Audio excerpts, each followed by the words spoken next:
Hiya, and welcome to part 2 of our blog series on why should you go limited. Part 1 discussed our money-related reasons, but the biggest pitfall in business is believing that it is purely about the money. Obviously, you need to make a viable income. There is a bottom line, but it is not 100% about the money. There are other things to consider. So with that in mind, here are the PPF team's top 5 non-money reasons why you should consider going limited. So number 1 is it dramatically reduces the risk to your personal assets. For example, your house. As a sole trader, you are the business is you. That means if you fall behind, start owing money, your personal belongings become liable.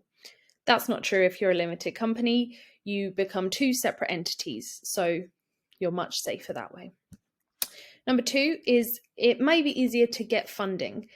Depending on what your £1 million idea is, you may need to secure some funding to help you along the way. It's just a fact that banks and other lenders are much more likely to lend to an established company who has an accountant they're working alongside, access to an up-to-date profit and loss, to management accounts.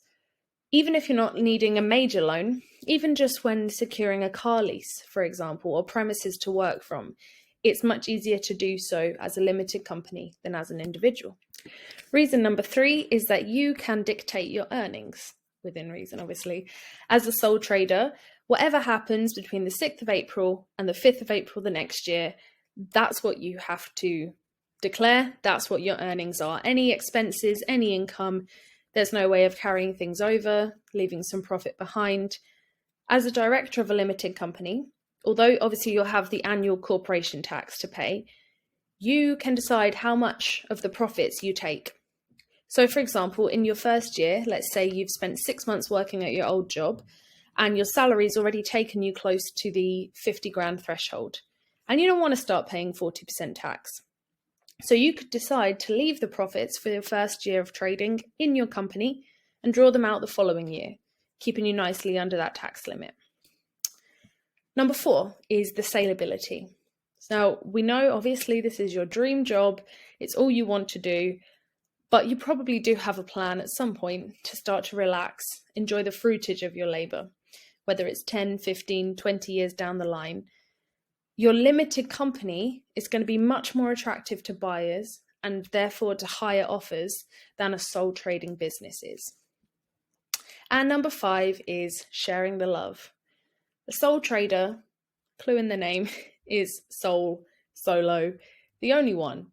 But setting up a limited company means that you can appoint your significant other or other family members as company directors. That means that you can both, or all, depending on how many there are of you, take advantage of £2,000 a year of tax-free dividends, and then also pay the lower tax rate of 8.75% on the rest of your dividends. But we did say this was non-money reasons, so let's focus on how having significant others as company directors means you can get gifts from the company. And these are not monetary gifts. So company directors can treat themselves or members of their family to tax-free gifts of up to £300 per year. And we do have another blog on that discussing these, which is called Trivial Benefits. So honestly, that was really quick to write because there are so many good reasons to go limited. I could only choose 5. But please do book in your 15-minute discovery call to have a chat about whether going limited is right for you.